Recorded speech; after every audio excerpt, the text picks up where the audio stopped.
Voilà. Donc, Bezrat Hashem, on va essayer de faire aujourd'hui le DAF Ain Chet de Maseret Yoma. On en était à DAF Ain Zain Amud Bet.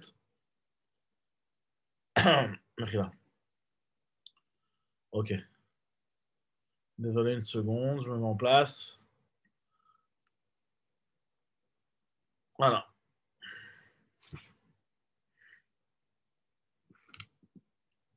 Et voilà. Donc, Bezrat Hashem, voilà. On va essayer de faire le DAF Ain Chet. On en était à DAF Ain Zain Amud Bet. Alors. À quelle partie du DAF on en était? Voilà, j'avais juste pas mis bien en place le truc. Voilà. On en était à la fin d'Inzaïn Amoudbet, on s'est arrêté un petit peu, pas complètement à la fin du Hamoud, on était à Rav Yehuda, Rav Shmuel, Bar Rav Yehuda, Abu Kaime Agouda de Nahar, Parat ou de Nahar Papa.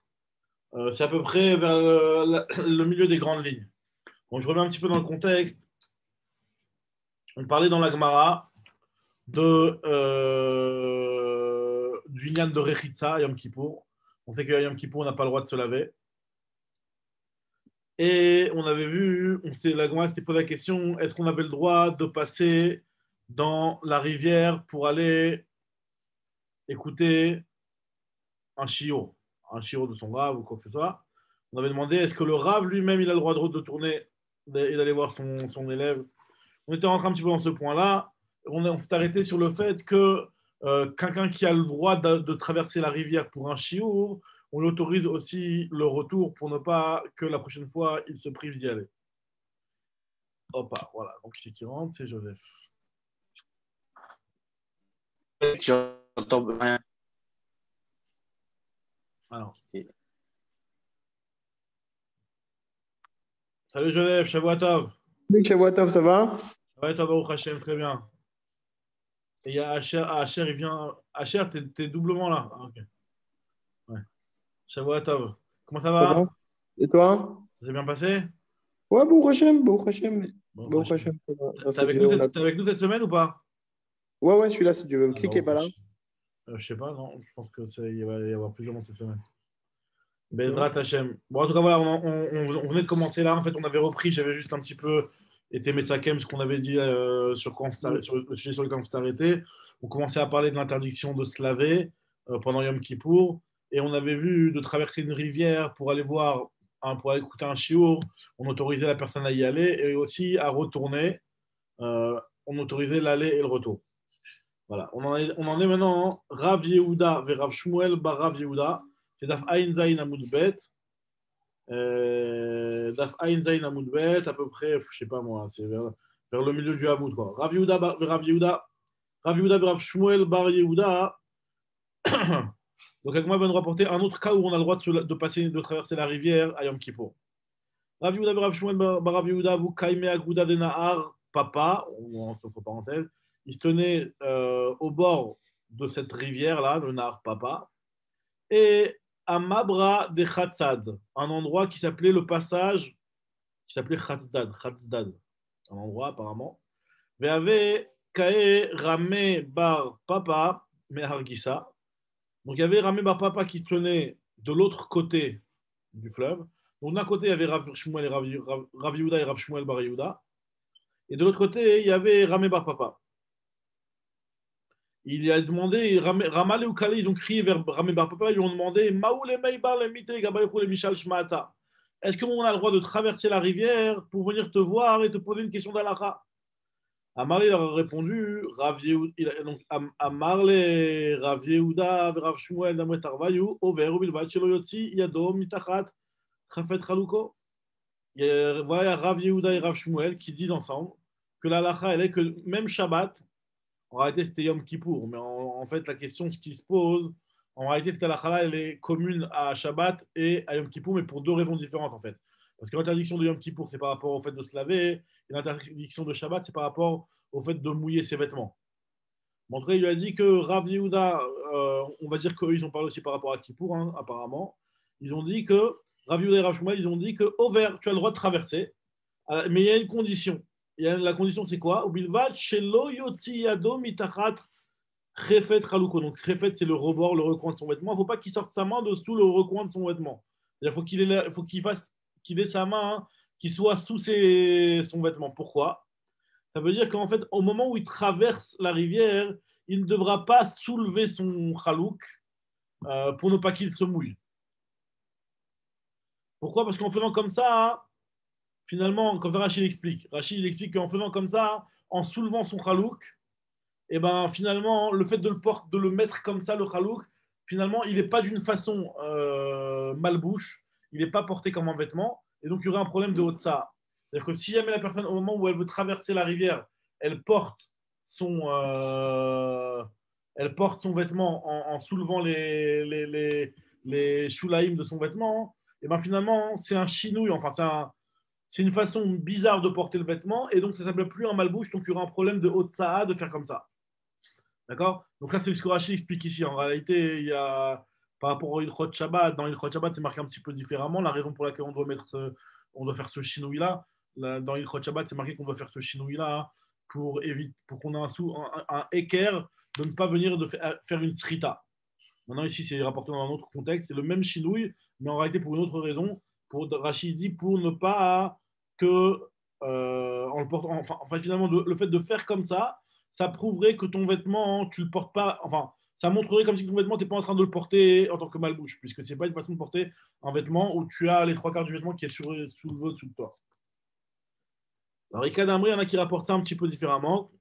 Amarle Rav Shmuel Bar Rav Yehuda, il lui a dit Tanina, c'est une Mishnah, carrément, c'est une Braïta Mefureshet qui nous dit que Over ou le Vat le Tziyado, Mitachat Refat Chaluko, finalement, c'est pas un enseignement d'Amoraï, mais c'est juste un enseignement de Tanaïm.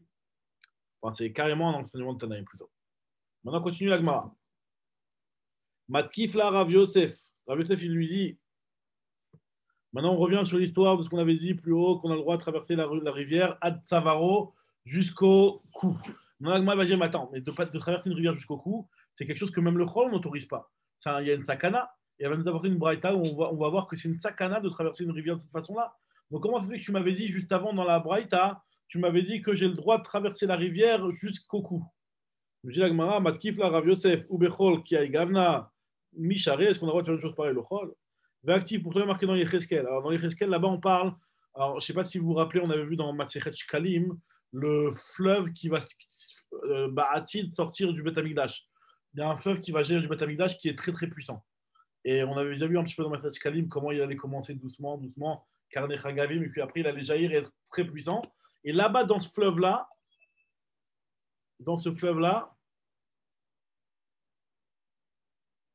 ok. Achir Farid, tu t'en sors? Il n'a pas de connexion, je crois, Achir. C'est une catastrophe. Je suis coupé toutes les 3 minutes. Ouais, je sais, je t'entendais pas tout à l'heure, je te dis. Bon, ben, Ratachem, ça va marcher. En tout cas, voilà, donc là, on est en train de dire que comment ça se fait que tu me dis que j'ai le droit de traverser une rivière jusqu'au cou? Pourtant, il y a marqué dans le Sefer Yecheskel. Donc, le Sefer Yecheskel, c'est une partie, comme ce que je dirais justement à Cher. On avait vu un petit peu cette partie-là dans Maseret Shkalim. C'est une partie où Yecheskel, dans la névoie, là-bas, il rapporte le fleuve qui va jaillir du Beth Amikdash. Et il y a marqué dans le Passouk là-bas, Vayamad Elef Behama, Vayavireni Bamaim. Il y a marqué que c'est un Nachal qui va sortir du troisième Beth Amikdash, qui va être très puissant. Il y a marqué que on va mesurer 1000 amot. Vayavireni Bamaim Mei Absaim. Et donc, après avoir mesuré Elef Ama, de l'endroit où le fleuve va commencer à jaillir à Yerushalayim, l'eau n'avait pas encore eu trop de profondeur. Elle était encore à Dabsaïm, c'est jusqu'au Karsulaïm, c'est-à-dire jusqu'à la cheville. Jusqu'à la cheville. Et donc, après, il y a marqué là-bas, Mikan, qu'est-ce qu'on apprend de là? Mikan, chez Moutar, la Avor, Adabsaïm. Au moins de traverser une rivière quand on a l'eau qui est au niveau de la cheville, de là, on voit au moins que c'est autorisé. Après, continue le passouk de Yecheskel, il nous dit Vayamad Elef, Vayavireni, Bamaim, Maim, Birkaim. Après avoir mesuré, donc c'est le malach là-bas qui mesurait les Elef Amot, encore les 1000 Amot supplémentaires. Donc, c'est-à-dire qu'en continuant dans le fleuve et en allant encore plus loin dans ce fleuve-là, Elef Amot plus loin, la profondeur du fleuve, elle arrivait jusqu'au Birkaim, jusqu'au genou. Donc, nous Jagma, de là, on apprend Mikan, chez Moutar, la Avor, ad Birkaim. Après, le passage il continue, il te dit, Vayamod Elef Vayavirenu Memotnaim. Après, j'ai encore mesuré encore Elef Amot, donc après les 3000 Amot en sortant de Yerushalayim, le fleuve il avait une profondeur Memotnaim, qui arrivait on va dire à la hanche. Mikan Shemutar la Avor Admotnaim. Donc de là, on voit qu'on a le droit de traverser un fleuve, même si l'eau elle nous arrive à la hanche, il n'y a pas de problème. Mikan Ve'elar, par contre, à partir de là, après la hanche, Vayamod Elef Nachal Asherlo Uchal Lavor.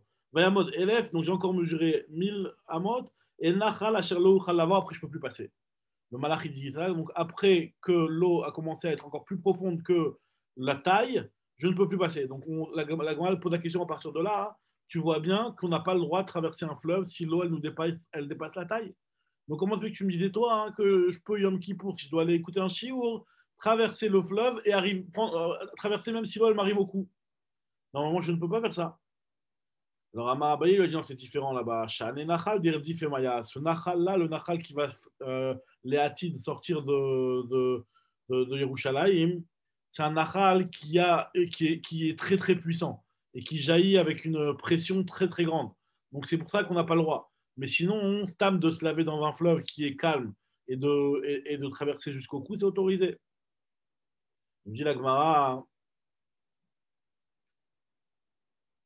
Nagma nous dit, il y a marqué que c'est un endroit, Sherlo Yuchalavor, donc Nagma explique, Yachol Yavirenu Besichouy, alors peut-être qu'il va le traverser à la nage. Talmud Lomar, Gaou Amaim Meisachu. L'eau, elle était, qui Gaou Maim Meisachu, ça veut dire que l'eau, elle était tellement grande que je ne pouvais même pas y nager. C'est quoi le mot Meisachu? C'est-à-dire Shiuta. Shiuta, ça veut dire nager. Sheken Korin la Shaita Saïcha. Shaita, donc qui veut dire en hébreu, enfin, Shaït, c'est le fait de nager. En fait, ça correspond à l'action de Saïcha. Saïcha, c'est Sria, quoi. Sria, c'est la nage en hébreu moderne aussi, quoi. Très bien. La Braïta continue, elle te dit Yachol, Yavireni, Beburnik, Tana. Est-ce que peut-être ce fleuve, il est peut-être traversable avec une petite barque? Talmud Lomar, Baltelerbo Oni Shaït. Même les Oniot, les Oni Shaït, c'est-à-dire les petits bateaux, ils ne peuvent pas traverser ce fleuve, tellement qu'il était jaillissant et puissant. La Gemara te dit peut-être qu'avec un gros bateau qui est un petit peu plus solide, peut-être que je peux le traverser. Yachol, Yavirenu, Beburni, Burnik Dola, un grand bateau. Talmud Lomar, Vetsi Adir lo Yavirenu, même un truc qui est Adir, qui est géant, ne peut pas le traverser. Donc Agma dit d'où je sais que là-bas, Maïmashma, d'où je sais que ce bateau-là, il fait référence au petit bateau et au grand bateau.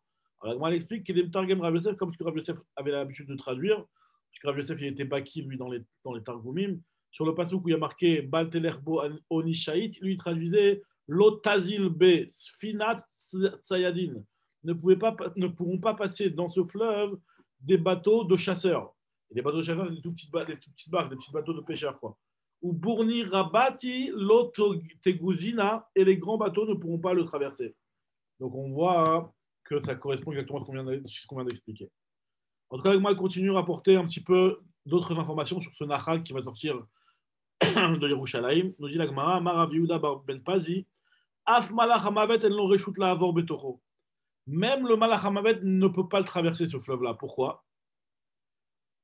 Ktivacha, d'un côté, il y a marqué concernant ce Nahal-là que Bal Telerbo Oni Shaït, qu'il n'y a aucun bateau qui peut le traverser. Oni, c'est une Onia, quoi, Shaït, un bateau de plaisance, quoi. Urtivatam, Mishut Ba'aret, c'est marqué dans le début de Sefer Iyov, comme quoi le Satan il a dit à Hachem, voilà, j'ai été chat Ba'aret, j'ai volé dans la terre et j'ai vu que Iyov c'était un tzaddik, on essaie de l'éprouver, etc. Au début, quand il voulait commencer à éprouver Iyov. En tout cas, il y a marqué le mot Mishut Ba'aret, une action que le Satan a fait, le Satan ou à Malach Hamavet, qui a voulu la shoot Ba'aret. Donc on voit que Oni va shoot, s'il ne peut pas y aller, celui qui plane, c'est quoi celui qui plane? C'est le Satan. Très bien. La Gemara rapporte encore un autre enseignement par rapport à ce fleuve-là. Amar Bibintras Mishum Ravuna Tzipora. Ça, on l'avait vu dans Masechet Shkalim. D'ailleurs, c'est marrant que de côté, la Gemara ne rapporte pas les références de Masechet Shkalim. Ça, on l'avait vu dans Masechet Shkalim, si je ne me trompe pas. En tout cas, on avait dit que Amar Bibintras Mishum Ravuna Tzipora. Amayan Ayotse Mibet Kodesh Kodashim. Le Mayan qui va sortir du Kodesh Kodashim, donc la Tilavo, dans le 3e Beth Amikdash. Batrila au départ, il commence à jaillir un petit peu, dommer les carnets Chagavim. Il ressemble, c'est des tout petits traits comme des comme des cornes de sauterelle. Kevan Shigia le Petach Echal, dès qu'il arrive, donc au début il sort du Kodesh HaKodashim. Après, dès qu'il arrive à la porte du Echal, il devient un petit peu plus gros, Kechut Shel Sheti, qui est un croûte qui est plus gros que des cornes, des antennes de sauterelle. Après, Kevan Shigia le Ulam, dès qu'il arrive au Ulam, donc ça prend encore plus d'épaisseur. Naase Kechut Shel Erev, il devient encore plus gros comme le fil d'un Erev, parce que dans le tissage, les fils de Erev doivent être plus solides, doivent être plus gros que les fils de Sheti. Kevan Shegia el Petach Hazara, dès qu'il arrive au Petach Hazara, Naase Kepi par Katan. Là, tu avais l'épaisseur, le jaillissement de cette source-là, elle avait l'épaisseur d'un par Katan, d'une petite fiole comme ça. Vaïnou Detnen, ce qui a marqué dans la Mishnah dans Masret Midot, que Rabbi Eliezer Ben Yaakov Omer, Maïm Mipachin. Il y a marqué que Maïm Mefakin, c'est quoi Maïm Mefakin? Atidid Liot Yotzim Mitachat Miftan Abayit. C'est de l'eau qui va jaillir comme l'épaisseur d'une cruche, d'une petite fiole. C'est ça qui va sortir plus tard du seuil de la porte du Beth Amikdash de la Hazara. Et effectivement, c'est ce qu'on dit qu'au moment de la sortie de la Hazara, l'eau, elle faisait déjà la taille, enfin le courant là-bas, il faisait déjà la taille d'une cruche, enfin d'une pachim. Après, il continue la Mishnah, il te dit que Mikan ve'elach, à partir de là, Mitgaber volé, il commençait à gérer de plus en plus fort, Hachemagia, les Petar Bet David, jusqu'à qu'il arrivait au Petar Bet David à la sortie d'Yerushalayim. Avec Hachemagia, les Petar Bet David, Naase Kenachal Shotef, il devenait de plus en plus fort. Chez Borochatim, Zavin, Vezavot, Nidot, Veyoldot, c'était à cet endroit-là qu'on lavait et qu'on purifiait le Zav, la Zava, la Nida, la Yoledet, pour qu'il soit purifié. Chez Neymar, Bayomaou, Yemakor, Niftach, le Bet David, Ul Yoshve, Yerushalayim, le Khatat, Ul Nida. Pour toutes plus tard, donc, il va jaillir de Yerushalayim, du Bet Amikdash, et on va prendre cette eau-là pour l'eau de la Paradouma, le Khatat, Ul Nida, et pour aussi tremper la Nida.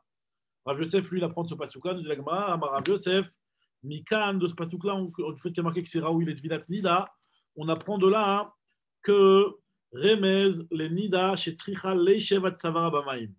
De là, on voit que la Nida, elle doit, du fait qu'il y a marqué ici que après la porte de Beth David, qui avait un grand courant, qui était très grand, là, la Nida, elle pouvait être purifiée. De là, on apprend que la Nida, lorsqu'elle va dans un mikvé, elle doit avoir l'eau au moins jusqu'au cou. Et après, se tremper dedans. Mais au moins, l'eau, elle soit jusqu'au cou. Mais la lacha n'est pas comme ça.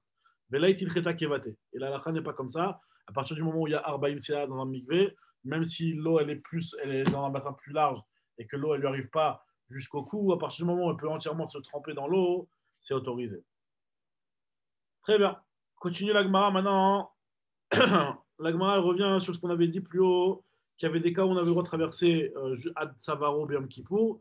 Maintenant, est-ce qu'on a le droit de faire ça pendant Shabbat ou pas? La Gemara, elle se dit Shabbat, Deika Min'al, Maï. Shabbat, le fait qu'il y ait les chaussures. Quand tu n'as pas les chaussures, ok, tu peux passer. Il n'y a rien qui risque de se décoller de tes pieds puisque tu n'as pas de chaussures. Mais le Shabbat où tu as des chaussures, Shabbat, Deika Min'al, Maï, quel est le din, Bémet? Est-ce que c'est autorisé de traverser l'eau? Ou alors on va dire que puisque tu as tes chaussures, peut-être que tu vas perdre tes chaussures en cours de route. Nous dit la Gemara, Amar Nechemia Khatané de Benessia, il a dit Nechemia le Khatan du Nassi, Ana Chazit et les Rabbi Ami, Rabbi Asi de Matou les Urkema de Maya, Veavroa de Rechmalmouche. Moi j'ai vu Rabbi Ami et Rabbi Asi qui sont arrivés à une flaque d'eau et qui l'ont traversé avec leurs chaussures aux pieds. Donc on voit bien que c'est autorisé de passer les chaussures aux pieds. Alors, il lui a dit, ok, je comprends bien pour les min'al, les chaussures qui sont des chaussures qui prennent tout le pied, qui tiennent bien. Maintenant, des sandales qui tiennent moins bien sur le pied. Maïkalema, est-ce que ce serait autorisé? Rav Rechoumi, il a dit, Ana Chazite, les Ravina, des Avar, des Malbouche. Moi, j'ai vu que Ravina, il a traversé même avec des sandales. Et Ravashi, il te dit, non, moi, je ne suis pas d'accord avec ça. Moi, je dis que les sandales, tu ne peux pas. Les sandales, les Khatrila, la Gemara nous raconte une histoire où on va voir que Ravina, finalement, il a accepté la xéra un petit peu de Ravashi, puisque. Opa. Shavuatov. Opa. On en est à Daf Aïn Chet. Shavuatov, Yohan. Shavuatov. On en est à Dafaïn Chet. On commence les grandes lignes. On commence les grandes lignes de Dafaïn Chet à Moudalef. Donc là, la Gemara nous raconte, on est toujours dans l'histoire de traverser une rivière. On a vu pendant Yom Kippour dans quelle mesure on a le droit. Maintenant, on parle pendant Shabbat. Est-ce que le fait de traverser la rivière et que tu as des chaussures aux pieds, on ne va pas craindre que dans la rivière, peut-être que les chaussures ils vont se détacher et tu vas venir à les porter pendant Shabbat. Alors, la Gemara dit si c'est des minhal, c'est sûr que c'est autorisé. Parce que minhal, ça tient bien le pied, il n'y a pas de problème. Par contre, si c'est des sandales, des trucs qui tiennent moins bien le pied, alors là, il y avait Ravina qui avait voulu autoriser et Ravashi lui a dit moi, j'ai interdit. Pour les sandales, ça ne tient pas assez bien, donc moi, j'interdis. Maintenant, la Gemara nous raconte une histoire, comme quoi Resh Galuta, un jour, il était venu donner un chiot. Ce que la Gemara nous dit, Resh Galuta, donc le Resh Galuta, c'est un petit peu l'équivalent du Nassi, mais en Khutz Salaret. En Eretz Israël, il y a le Nassi, et en Khutz Salaret, il y a le Resh Galuta. Ikla le Hagrounia, il est arrivé dans la ville de Hagrounia pour passer un Shabbat. Les B Rav Natan dans la maison de Rav Natan. Rafram et Kulu Ramanan à tous les pirkas. Rafram et tous les chachamim de la yeshiva, ils sont arrivés au Shio pour écouter la dracha du Resh Galuta. Il y a le Resh Galuta qui vient passer un Shabbat à Hagrounia, on va tous écouter le Shio. Ravina, il n'est pas venu. Ravina Loata. Le lendemain, les Machar, Bay Rafram la pouke les Ravina Midat et les Resh Galuta. Il voulait Rafram que Ravina ne soit pas dans le cœur du Resh Galuta, c'est-à-dire pour ne pas que Resh Galuta en veuille à Rafram, donc pour que pas que Resh Galuta en veuille à Ravina. Donc Rafram, il a voulu un petit peu, devant Resh Galuta, poser des questions à Ravina pour que Ravina il se justifie pourquoi et comme quoi il avait vraiment une raison valable de ne pas avoir pu assister au Shio. Donc il lui a dit Maïta Amar, il lui a dit Maïta Amalo Atamar les Pirka, pourquoi tu n'es pas venu au Shio? Amar lui a dit avec Ivle Kara, j'avais très mal aux pieds. Il lui a dit bah, il a médecin, tu aurais dû mettre des chaussures. Amar les Gaba de Kara, j'avais mal à la plante de pied, donc les chaussures ça m'aurait rien aidé. Alors il lui a dit bah, les meilleurs sandales, tu aurais dû mettre des chaussures un petit peu plus larges, comme des sandales. Il a dit oui, mais le problème, c'est qu'il y avait une flaque d'eau. À Marley, Urkema de Maya, sur le chemin, il y avait une flaque d'eau. Donc, même avec donc, vu qu'il y avait des sandales, je ne pouvais pas la traverser cette flaque d'eau, parce qu'avec des sandales, on avait dit que ça risque de s'enlever du pied et tu risques de porter. Alors, il lui a dit, mais tu aurais dû le traverser. Il va y aller Khalemi Brebeder Malbouche. Alors, il lui a dit, à Marley, l'eau savar les Marley, Adamar Ravashi, sandal et Khatrilalo. N'es-tu pas d'accord avec ce que Ravashi nous a dit? Ravashi n'était pas d'accord avec moi. Moi, c'est vrai que Ravina, moi, j'avais autorisé les sandales. Mais Ravashi a dit que non, les sandales, on ne les autorise pas. Donc, vu que Ravashi l'a interdit, donc moi, je n'ai pas voulu transgresser les paroles de Ravashi. La Gemara nous raconte, à continuer de parler un petit peu d'une de Rechitsa. Et on va voir des trucs qui ne sont pas directement des Rechitzot, mais que la Torah, elle interdit quand même, enfin les Chazal ont quand même interdit à cause de Rechitsa. Par exemple, on dit la Gemara, Tane Yehuda, Bar Grogrot, Assur les Chev al-Gabé, Tina B'Yom Kippourim. On n'a pas le droit de s'asseoir sur de la boue, de la terre, de la boue qui est un petit peu liquide comme ça. Béom Kippour. Alors même tu vas me dire c'est dégoûtant, c'est pas, apparemment les gens avec s'il fait très chaud et qu'il y a cette chose-là qui est un petit peu humide, ben, ça donne un tanoug quelque part de profiter de la lachoute, de l'humidité de cette boue-là. Assur les chèvres agabetina Béom Kippour. On n'a pas le droit de s'asseoir sur ça. D'ailleurs, on verra bientôt c'est à la khote là dans le Mishnah Berurah. Amar Yoshua ben Levi, il lui a dit, on parle bien entendu, Bettina, quand c'est un argile ou de la boue qui est liquide, mais tapachat, que c'est offert, c'est-à-dire qu'il y a de l'humidité. Amar Abaye, il ne dit pas stam de l'humidité, c'est offert, halmenat latfiar. Une tellement grande humidité qu'en touchant autre chose, tu vas réussir à le mouiller aussi. Amar Yehuda, mutar listanen meperot. Par contre, de se refroidir et de se rafraîchir avec un fruit. Alors là, il y a de marqué dans les réchaunis de quel type de fruit on parle. Est-ce qu'on parle de fruits du genre, je sais pas moi, une pastèque? Tu vois, tu ouvres une pastèque et avec le jus de la pastèque, tu te mouilles. Ça, il y en a qui disent que c'est interdit, c'est pas de ça qu'on parle. Mais on parle plutôt du fruit lui-même, vraiment le péri lui-même qui est frais. Donc de te le mettre sur le visage, c'est autorisé. Et il n'y aurait pas du tout de liquide. Il y en a qui pensent que même le liquide du fruit, tu pourrais l'utiliser. Bon. En tout cas, nous dit la Gemara, Rav Yehuda mistanen bekara. Rav Yehuda, lui, se refroidissait avec de la dlaat, la courge. Rabba mistanen beyenoka. Rabba, lui, il utilisait son tinoc pour se refroidir. Ça veut dire quoi? Ça veut dire qu'il prenait un tinoc qui avait la peau froide et ça le rafraîchissait. Donc, parce que là-bas, c'était des endroits où il n'y a pas de masgan, il faisait très chaud. Il y a un petit peu, c'était encore une période où il faisait très chaud. Donc, il avait besoin de se rafraîchir avec ça. Rava mistanen bekasa de kaspa. Rava, lui, il se rafraîchissait avec un verre en argent. Alors, Amar Papa, il a donné une précision sur ça. Il a dit que Kassa des casse pas, malé assur. S'il est rempli d'eau, ce verre, c'est interdit de peur que l'eau va se renverser sur toi et tu vas faire être au vert sur interdiction de Rechitsa pendant Yom Kippour. Chasser, par contre, si le verre n'est pas entièrement rempli, alors là, c'est moutard, charré. On a le droit de se rafraîchir avec ça, c'est-à-dire que avec l'extérieur du verre, ça ne risque pas de tomber sur toi, il n'y a pas de l'eau qui risque de tomber sur toi. Par contre, si un cos qui est des parras, qui est en argile, alors dans tous les cas, c'est interdit parce que l'argile, le liquide, il traverse un petit peu l'argile. L'argile, il est pas, il est un petit peu poreux, beaucoup plus poreux et donc l'eau, elle traverse un petit peu l'argile. Mishum de Mishral Shachil, le Kheres, il est polette, il va rejeter l'eau qu'il a absorbée.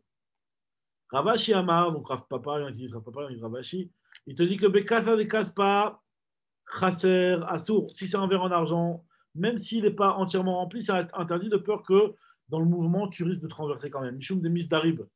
Misdarib, c'est-à-dire quoi? C'est-à-dire que tu peux glisser, ça peut tomber de ta main, et il y a de l'eau qui peut se renverser sur toi. Et donc, s'il y aurait de l'eau qui se renverse sur toi, c'est un problème de Rechitsa. Je dis l'Agma on va continuer l'histoire de Rabbi Yoshua ben Levi par rapport au Rechitsa, justement, à Yom Kippour et à Tisha B'Av. L'Agma on raconte un petit peu des petites astuces pour avoir un petit peu de la fraîcheur Yom Kippour et Tisha B'Av. Ze'ira Bar Chama. Lui, c'était le Ushpis Rinan, c'est-à-dire celui qu'il avait accueilli. C'était lui l'hôte de Rabbi Ami, Rabbi Assi, Rabbi Yoshua ben Levi. Et de tous les rabbins de Kessari, ils arrivaient chez lui en général. Maintenant, Amarli, il a dit Zira Bachama, il a dit à Rabbi Yosef Barbere de Rabbi Yoshua ben Levi, il a dit à Rabbi Yosef, le fils de Rabbi Yoshua ben Levi, il lui a dit Bar Aria, fils de Tamil Chacham, fils de, comme on dit, Bar Urian, tu te rappelles la chair, Bar Urian, alors Bar Aria, fils de Tamil Chacham, Ta Emalecha, Par Oriane. Bar Urian, exactement. Ta Emalecha, viens, je vais te dire, Milta Maliata de Avid Avour. Je vais te raconter quelque chose d'intéressant que ton père faisait pour le jeûne de Kippour. Alors, il lui a raconté que Mitpachat Ayalo Berev Yom Kippourim, il avait un chiffon ou un genre de foulard la veille de Kippour, Shoré Oto Bemaim, il trempait dans l'eau, la Mitpachat, la veille de Kippour, après il l'essorait un petit peu de telle sorte à ce qu'il soit complètement essoré et qu'il soit considéré comme nagouv, comme essoré, d'accord, qu'ils soient à peine mouillés. Et les machar mekaner bapanav. Et le lendemain, pendant Kippour, il se lavait le visage un petit peu avec ça. Donc il avait inventé les lingettes de l'époque. C'est les premières lingettes avec la cache-route de Rabbi Yoshua ben Levi. D'accord? Donc là, comme ça, il faisait pour se rafraîchir le visage. La Gemara te dit, et Erev Tisha B'Av, comment il faisait? Erev Tisha B'Av, Shore Ota Bamaim, il a trempé dans l'eau. Il ne les saurait pas. Il ne les saurait pas, comme ce qu'il faisait Yom Kippour. Il a sorti de l'eau la veille de Tisha B'Av. Il a laissé sortir un petit peu, il a séché un petit peu, parce que jusqu'au lendemain, ça allait un petit peu sécher, mais il n'avait pas. Juste une question. Comment il peut les sauver? Il ne peut pas, justement, il n'a pas essoré Tisha B'Av. Non, Kippour, c'était la veille de Kippour. La veille de Kippour, avant l'entrée de Kippour, il avait essoré. Ah, d'accord. Avant l'entrée de Kippour. Et pourquoi la veille de Tisha B'Av, il ne peut pas essorer? Non, il peut s'il veut. Il peut, mais il n'était pas marmire. Il te disait pas besoin d'essorer. Tu sais quoi, juste la laisse un petit peu sécher, ça me suffit. Pour Tisha B'Av, je ne suis pas autant marmire que pour Yom Kippour. Donc ça veut dire qu'il avait une serviette qui était beaucoup plus humide à Tisha B'Av qu'à Yom Kippour. Et il l'utilisait pour se laver le visage. Ou le machar ma'avira al-gabeinav, il le mettait sur ses yeux pour se rafraîchir. Alors la Gemara nous raconte la même chose, mais un petit peu l'inverse. Tu vas voir, Vechen Kiata Rabba Bar Mari, quand il arrivait d'Eretz Israël en Bavel, Amar, il a dit que Berev Tisha B'Av, la veille de Tisha B'Av, ils apportaient à Rabbi Yoshua ben Levi, Umit Pachat, Veshorot Abemaim, Umanicha, Tachat Merashotav. Il a posé sous sa tête, pour ne pas sous son coussin plutôt, pour ne pas qu'elle sèche complètement, parce que si tu l'as laissée en plein air, elle allait sécher. Donc il a laissé un petit peu dans l'endroit, Bekavana, pour ne pas qu'elle sèche complètement, pour qu'elle soit encore humide. Et Mekaneach, et Ulmachar, et le lendemain, Mekaneach Panaviadaveragav, il se lavait le visage, les mains, les pieds, le visage avec. Maintenant, Berev Yom Kippour, Mevim Lomit Pachat Veshorot Abemaim, il a trempé aussi, veille de Kippour. Oseota Kemin Kelim Negouvim, et veille de Kippour, il les saurait, il a fait comme des Kelim Negouvim, c'est-à-dire qu'il reste à peine de l'humidité dessus. Ou les Macham Avira Peneyan Enav. Et le lendemain, il faisait passer sur son visage, sur ses yeux, pour se rafraîchir. Amar les Rabbi Yaakov, les Rabbi Armia Bar Tachlifa. Il lui a dit, Rabbi Yaakov, Rabbi Armia Bar Tachlifa. C'est l'inverse, moi, que j'ai entendu. C'est qu'à Tisha B'Av, il est sauré, à Yom Kippur, il ne les saurait pas. Amartlan, Ipra, Amartlan, tu nous as dit l'inverse. C'est-à-dire que Tisha B'Av, il est sauré la mitpachat, le foulard. Et à Yom Kippour, non, il ne les saurait pas. Votre binach srita, et toi, tu m'as posé la question de srita, que c'est pas possible. Le Yom Kippour, si jamais tu ne l'avais pas essoré, mais il y a un problème de l'utiliser, de la toucher Bechla pendant Yom Kippour, un problème de sochet. Donc c'est sûr que c'est l'inverse. Très bien. Mon Agma continue, elle nous dit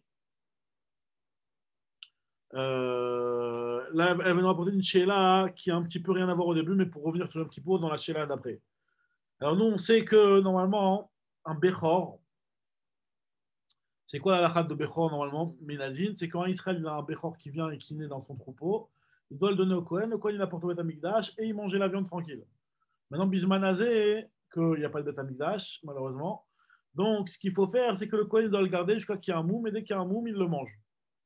Maintenant, celui qui doit trancher pour le moum, il faut que ce soit quelqu'un qui ait reçu une smicha et un ishour de pouvoir trancher pour les halachot de moumin. Celui qui n'a pas eu de ishour du Sanhedrin pour pouvoir trancher dans les ilchot moumin, lui, il n'a pas le droit de trancher. Mon Agmal nous dit, est-ce qu'un zaken veyoshev vayeshiva, donc quelqu'un qui est, je reprends les mots, Amar Menashe bar Tachlif Amar Avamram Amar Rabba bar Chana, Shalot Rabbi Azar, ils vont demander à Rabbi Elazar ben Pedat. Ils ont demandé Zaken, un Chacham, veyoshev vayeshiva, qui est dans la yeshiva, c'est-à-dire qui est yachad avec le Sanhedrin, comme Rachid explique. Est-ce que lui, il a besoin d'avoir le reshoot du Nasi, il a besoin d'avoir l'autorisation du Nasi pour pouvoir être matière les Bechorot? Parce que comme on avait déjà vu, on a vu une fois dans Bechorot Bechorot, que pour pouvoir autoriser les Bechorot, il fallait avoir l'autorisation du Nasi. Il fallait demander l'autorisation du Nasi, c'était un petit peu un kavod qu'on avait fait au Nasi, que tout devait passer par lui, c'est lui qui donnait les Ishurim pour pouvoir trancher dans les Bechorot Bechorot. Alors il m'a dit, voilà, ce type-là, c'est un Chacham, c'est un Zaken. Le chef Baïshiva, il fait partie du Sanhedrin. C'est un Chacham énorme. Est-ce que lui aussi il a besoin de demander le reshoot au Nasi, ou alors vu qu'il est tellement Chacham, pas besoin? Alors il a dit, Tsaril est le reshoot, les Atir Bechorot, oh, et l'autre Tsaril, peut-être qu'il n'a pas besoin. Alors nous dit la Gemara, Maïkan Bayare, c'est quoi ta question? Et c'est quoi ton safek? Il lui a dit, il a dit, voici ce qui se pose comme question.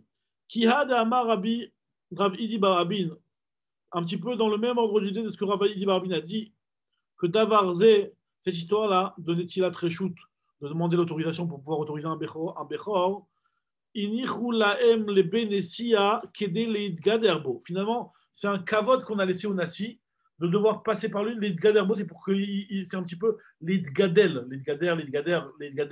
c'est pour qu'il puisse un petit peu être honoré par le fait qu'on lui demande l'autorisation. Donc, on lui a donné à titre honorifique un petit peu ce ishour-là, enfin, le fait de décerner les ishurim pour les Bechorot.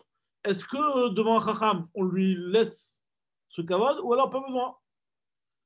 Tsarich litol bo reshut odilma kevan zaken de Yoshev Yeshiva en tsarich. Alors, comment il a répondu? Amad Rabbi Tzadok ben Chaluka, al-Ragla ve'amar, il a dit que Ani Raïti et Rabbi Yossi ben Zimra, moi j'ai vu Rabbi Yossi ben Zimra qui était zaken de Yoshev Yeshiva ya ve'amad bema'ala, et il se tenait encore, et était encore plus important, Mizikno Shalze, que le grand-père du Nasi, c'est-à-dire qu'il était très très important. Venatal Reshut Le'atir Bechorot, il a quand même demandé l'autorisation pour pouvoir autoriser des Bechorot. Donc peu importe la grandeur et la chorma de la personne qui veut être matière des Bechorot, il faut demander au Nasi. Amar le Rabbi Abba, il a dit Rabbi Abba sur Rabbi Tzadok, lo Kachaya Maaseh, c'était pas du tout ça l'histoire. Et la Kachaya Maaseh, Rabbi Yossi ben Zimra Kohen, en fait c'est un Kohen, en fait c'était pas un Chacham. Parce que là tu rentres dans un autre problème, c'est que c'est un Kohen. Et le Kohen, lui, il est Nogéa Bedavar. Donc c'est pour ça que lui, il a dû avoir ça s'est passé. C'est pour ça qu'il y avait un problème par rapport au fait que lui soit matir le Bechor. Et son Bechor à lui, c'est sûr qu'il ne peut pas être matir. La Sheila, est-ce qu'il peut être matir le Bechor des autres? Vachikami Bayale. Alakha Rabbi Meir, est-ce que l'alakha est comme Rabbi Meir qui dit que Kol Chashut Badavar, Chashut Badavar, Lodano Velo Meido, c'est une mission dans Machat Bechorot. qui dit que tout celui qui pour lui-même, il est soupçonné, par exemple un Cohen pour lui-même, on ne le laisse pas statuer sur son Bechor. Il ne peut pas dire, voilà, moi je m'y connais en Ilchot Bechorot, je sais que ce Bechor-là, il a un moum. Parce que tu es Noga Badavar, ça te concerne, c'est ce que tu vas manger. C'est vraiment ce qu'on appelle exactement Noga Badavar. Donc, on n'autorise pas un Cohen à statuer pour ces gens-là parce qu'il est chachou. Le Cohen, il est soupçonné de peut-être être dans l'intérêt, dans son intérêt de mentir. Donc, Kol Chachou Badavar, tout celui qui est soupçonné sur quelque chose, il ne peut pas être Dayan même pour les autres. Même, il ne peut pas être aide même pour les autres. Ça, c'est ce qu'il pense Rabbi Meir. Ou alors, non. Et donc, dans ce cas-là, Rabbi Yossi Ben Zimra ne pourrait pas trancher dans Ilchot Bechorot même pour les autres. Ou alors, on dit Alakha Kirashbag, Alakha Kamashon Gamliel, Damar Neeman ou Al Shel Chavero. On peut le croire, le Kohen, pour les autres, mais pas pour lui-même. Venon Neeman Al Shel Atzmo. Ou Pachidé, on a tranché l'Alakha, Alakha Kirashbag Ben Gamliel, que Bemet Alakha Kamashon Gamliel, qu'un Kohen, il a le droit de trancher les Bechorot si c'est pour quelqu'un d'autre, pas pour lui. Comme c'est marqué, en fait, c'est tranché dans Masret Negaïm, puisqu'il y a marqué là-bas que Adam Roé Nigaé. Adam Roé Nigaé Atzmo. C'est seulement les siens qui n'ont pas le droit de voir, mais celui de l'autre qui a le droit de voir. Je dis la Gemara, une autre chez là, maintenant c'est là le rapport en fait avec notre histoire, avec l'histoire de Yom Kippour. Vetou comme Bayale, autre chez là qu'ils vont demander à Rabbi Elazar Ben Padat, ils ont demandé Maou Latet Besandal Shel Sham. Est-ce qu'on a le droit de sortir avec des crocs, avec des chaussures en Sham, enfin Sham c'est du liège normalement on traduit le Sham. Ici, dans Rashi, il dit que c'est un Milgouma fouillé. Je sais pas c'est quoi ce truc-là, fouillis, je sais pas exactement c'est quoi. En tout cas, bon, nous le charme en général, on traduit ça par du liège. En tout cas, c'est juste pour nous dire des chaussures qui sont pas en cuir. Est-ce qu'on va dire que puisque c'est pas tellement normalement, c'est pas considéré comme des chaussures, ce genre de truc-là, est-ce que tu as le droit de sortir avec ça? Ou alors, ça s'appelle que je transgresse malgré tout interdiction de Neilat Sandal B Yom Kippour. Amad Rabbi Yitzchak ben Nachmani al Ragla ve'amar Ani ra'eti et Rabbi Yoshua ben Levi shi'ata besandal shel Sham b'Yom Kippourim. Moi, j'ai vu Rabbi Yoshua ben Levi qui a mis ce genre de chaussures-là. Ve'amin ale, et je lui ai demandé Betani Tzibour Maï. Je lui ai demandé est-ce qu'en Tani Tzibour on aura sorti avec ce genre de chaussures. Un Tani Tzibour, c'est une fois que par exemple la pluie n'est pas arrivée et qu'on faisait des taniotes. Il y a marqué qu'il y a certains taniotes selon à quelle période de l'année, en fait, c'était quel numéro de ta'anit. Mais en tout cas, il y avait des ta'aniotes où c'était carrément aussi Assour Benilat Sandal. On n'avait pas le droit de mettre de chaussures. Il a dit est-ce que pour le Tanit Sibour, quelque part, peut-être que le Tanit Sibour, c'est plus Ramour. Est-ce que j'aurais le droit de sortir avec ce genre de chaussures-là? Alors, il lui a dit Amar Lilo, je n'ai aucune différence. Et donc, tu seras aussi autorisé au Tanit Sibour. Alors, il lui a dit Amar. Rabba Bar Chana, Ani Raïti Rabbi El-Hazar de Ninve. Moi, j'ai vu Rabbi El-Hazar de Ninve. Chez Yatsa Besandal Shel Sha'am, Betanit Tzibour. Il est sorti avec ce genre de chaussures-là pour un Tanir Tzibour. Je lui ai demandé Majin pour Yom Kippour. Va Minale Beyom Kippourim Maï. Va Marli Loshena. Il m'a dit que c'est autorisé dans les deux. Donc, finalement, effectivement, ces chaussures-là, elles sont autorisées pour les deux. Maintenant, la Gemara apporte d'autres Amoraïm. Rav Yudalmi Nafik Be De Hitne. Il sortait avec des chaussures qui sont hitné. Alors, hitné, c'était un style de sham. Apparemment, ce sham-là, il y avait différents styles. Et ça, c'est un autre style de sham. Et Abaye, lui, sortait avec des houtse. Houtse, c'est fait avec du dékel, avec des feuilles de palmier. Des chaussures qui sont faites en feuilles de palmier, ça, il sortait avec. Et Ravan Nafik, des yablé, quelque chose qui est en asabim. Donc, il y en a qui effacent ça, mais bon. Et Rabba Baravuna, Karir Soudra Akaré Venafik, Rabba Baravuna, lui, il prenait un tissu qu'il enveloppait autour de son pied, il sortait comme ça, comme un petit peu des chaussures, quoi, mais comme un petit peu des chaussettes, mais c'était pas du tout considéré comme des chaussures. Maintenant, la Gemara, elle pose des questions sur l'histoire de comment c'est que tu m'autorises à mettre des chaussures en liège, alors que Métiv Ramé Barhama, pourtant il y a marqué dans ma de Shabbat, que a quitté quelqu'un qui a un pied coupé, qui est et donc, il y a une prothèse. Quelqu'un qui a une prothèse.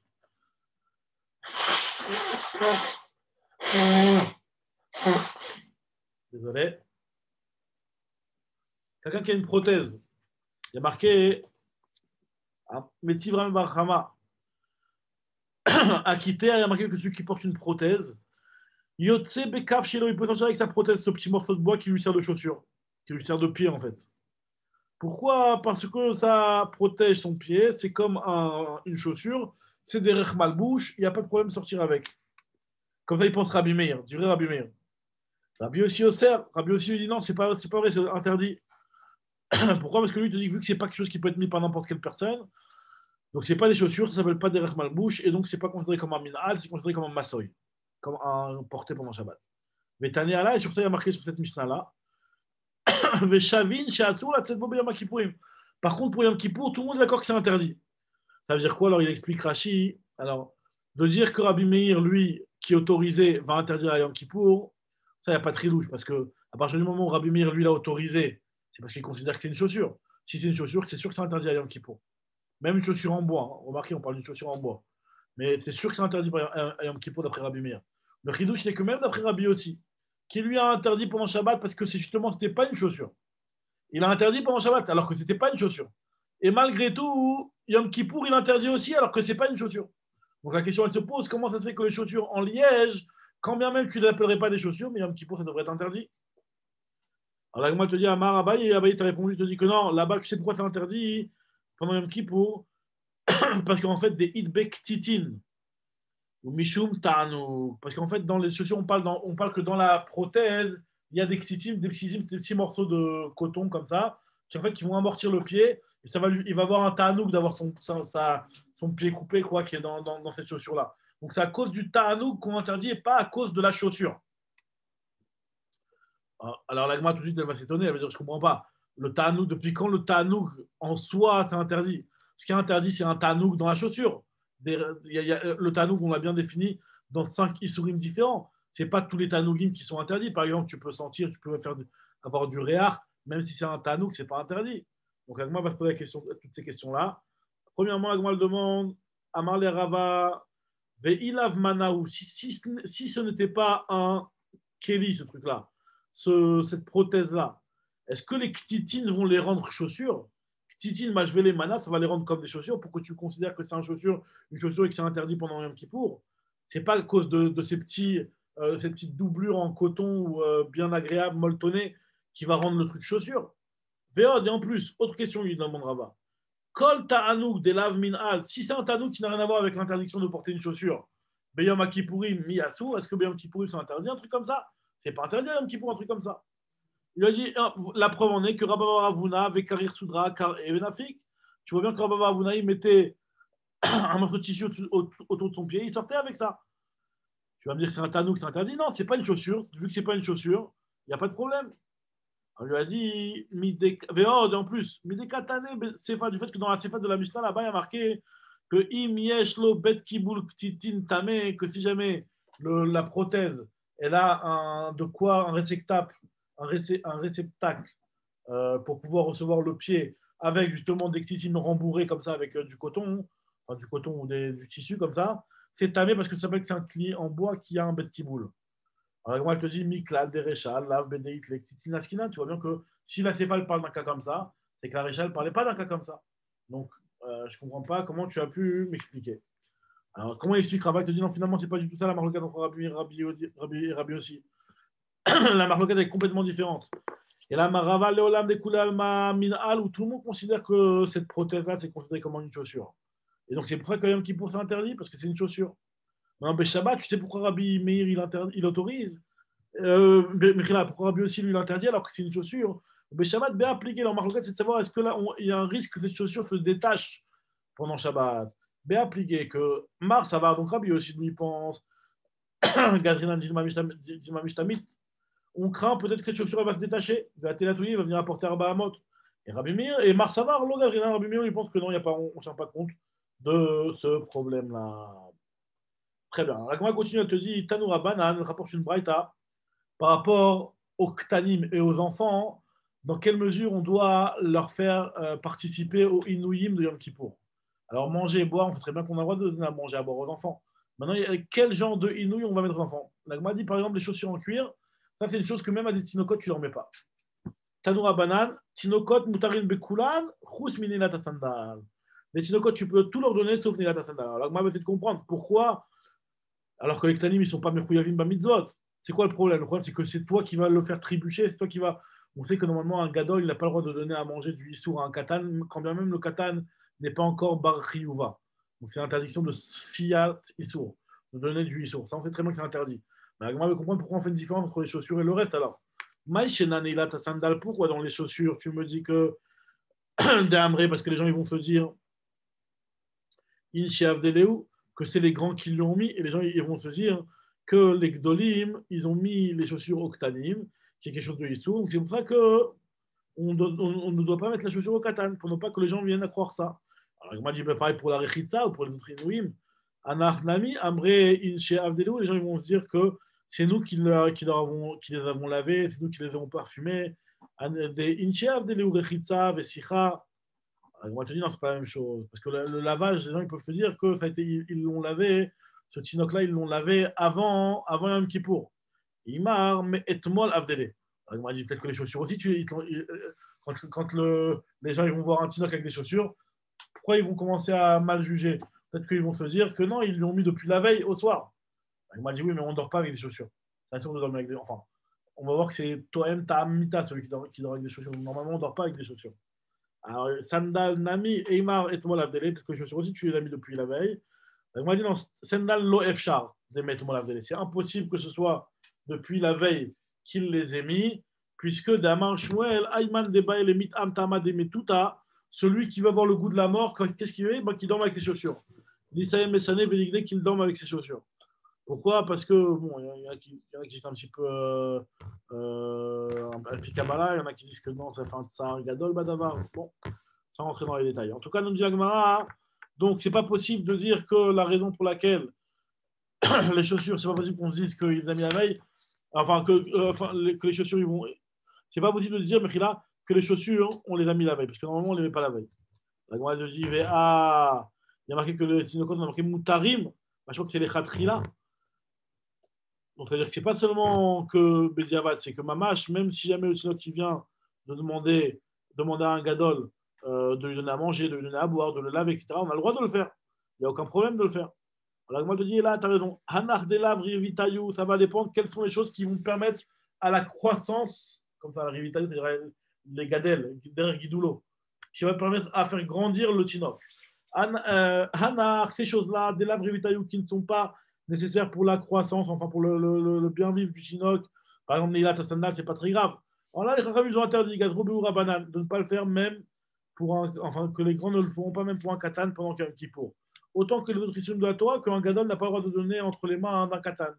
Par contre, Hanach derivitayu, les choses qui sont besoin nécessaires pour la croissance, par exemple de lui donner à manger, de lui donner à boire, de le laver aussi. Donc, moi, je considère quand même de le laver, c'est important. Et ces choses-là, les Chachamim n'ont pas interdit. Damar Abaye, il a dit Amrali M, ma mère m'a raconté, donc on sait que la mère d'Abaye, c'est pas vraiment sa mère, mais c'est sa mère adoptive, en fait, qu'il a éduquée, puisque lui, il a perdu sa mère à la naissance, Abaye. En tout cas, sa mère adoptive lui a toujours appris que réviter des Enoka, des choses qui sont indispensables pour la croissance d'un Tinoc, c'est quoi? C'est de l'eau chaude. Maya Chamime, de le laver à l'eau chaude. Ou Mishra et de l'enduire avec de l'huile. Très bien. Et après, une fois qu'il grandit un petit peu plus, Gadel Pourta, une fois que le Tinoc grandit un petit peu plus, ce qui est indispensable pour lui, c'est Bi'atab et Koutra, de manger de l'œuf. Avec quelque chose de khalavi, Koutra, c'est du khalav. Du khalav et de l'œuf, c'est ça qui est indispensable pour la croissance du Tinoc. Maintenant, Gadel Pourta, il a un petit peu plus grandi. Alors, regardez, ça c'est intéressant. Tabouré Mané. C'est quoi ce qui est important pour la bonne évolution de l'enfant, hein? C'est que tu le laisses casser les kélim. Tu as bourré mané. Tu le laisses casser les ustensiles. C'est-à-dire qu'il a besoin de jouer, il a besoin de tout casser. Tu le laisses. Il y a un âge où il faut le laisser tout casser, le gosse, pour qu'il soit satisfait. Qui a des rabats, comme ce que l'Agman raconte avec Rabat, qu'il a acheté Zabin Leuman, exisé des Pachra Libné. Il a acheté des kélim en argile déjà pré-cassés, on va dire, qui ne se vendaient pas très cher. Donc, c'est quelque chose qui ne venait pas très cher. Pour tabré les houes et il se cassait au moment où il jouait. Donc ça fait du bien au Tinoc de sentir qu'il cassait des choses. Donc voilà, donc on s'arrête là aux 2 points. Donc Vedrat Hashem, demain on prendra la suite.